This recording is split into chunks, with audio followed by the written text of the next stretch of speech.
It's time now for Disruptors, and George Tsilis is here, senior markets correspondent, here to break down volatility we've seen this week for quantum computing stocks. Nvidia's CEO Jensen Huang saying very useful quantum computers could take 15 to 30 years to get to market earlier this week, and quantum stocks have taken a hit, but it's been an exciting topic.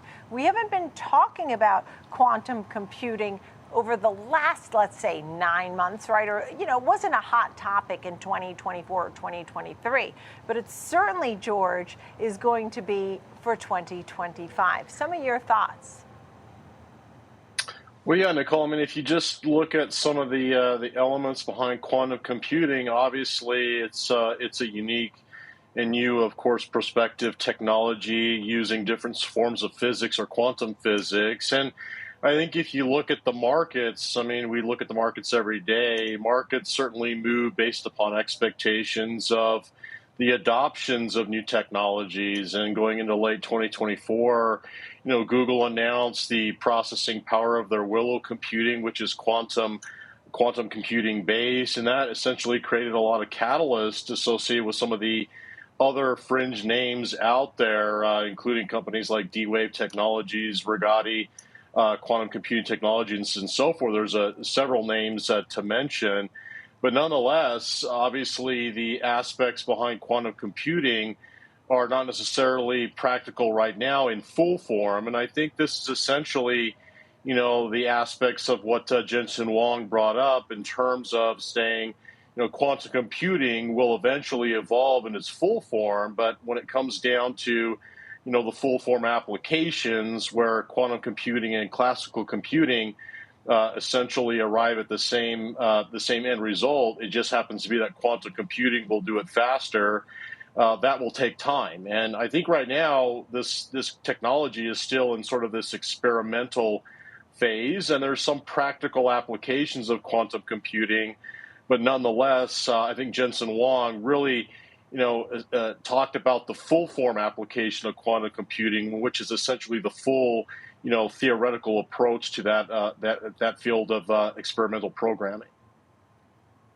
And look, you have D-Wave CEO firing back at Jensen Huang. I mean, he seems a little more positive on the group, but a name like RGTI, that name is down nearly 50% this week, and then it leads people to wonder, is this a buying opportunity? I know you can't give stock advice, but the usefulness of quantum computing, the desire and demand to hold these stocks, are you getting any sense of, maybe even looking through the analyst reports, are these stocks maybe a buy after a huge sell-off?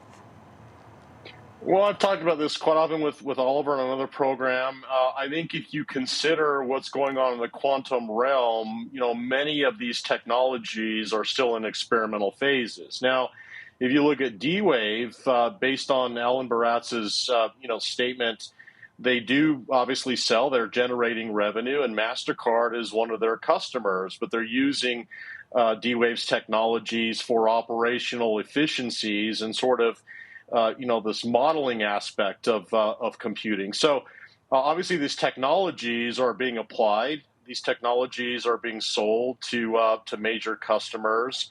And I think there's sort of a discrepancy between what Jensen Huang brought up in terms of what he sees as the full approach of quantum computing, the maximum approach to it. And I can see his point, but at the same time, quantum computing currently exists in some capacity. And I think that's essentially what we're seeing the market react to, with many of these names moving higher, significantly higher in many cases, some 10 to 20 times higher, just in a stretch of just a few weeks. So obviously the market was a little bit extended, particularly in some of the names that may not have any revenue, because there's a few out there that don't. So nonetheless, there are big players out there. There's big players like IBM, Google, for instance, are two that obviously many investors are familiar with. So in essence, perhaps the areas that are a little bit more safe to play quantum computing may be the legacy players out there that have quantum computing divisions in their business, but aren't really relying on quantum computing right now for the revenues and of course earnings, which is essentially now reflected in this pullback that we're seeing in quantum stocks because they aren't generating the earnings that have justified or matched the price moves we've seen since late 2024.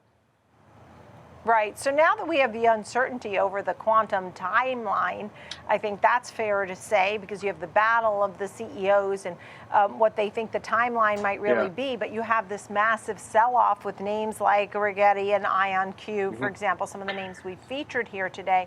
I mean, when you just think about the tech ecosystem, I mean, just to put it in a more simple, basic fashion, where does quantum computing and these stocks fit into the tech ecosystem? Yeah, it's a great question. If you actually just look at conceptually and practically what quantum computing is, classical computing and quantum computing essentially end at the same place. The difference really is time, and that's always a constraint in all our lives. Time is a constraint in everything we do every day. So in essence, quantum computing is a faster processing of computing programming in a shorter amount of time. And so that's the essence, the essential difference between the two. And I think at the end of the day, there's practical applications for quantum computing in the long run. And I think if you look at both of these CEOs, they're both right in some capacity. Obviously, Jensen Huang sees the application of quantum computing.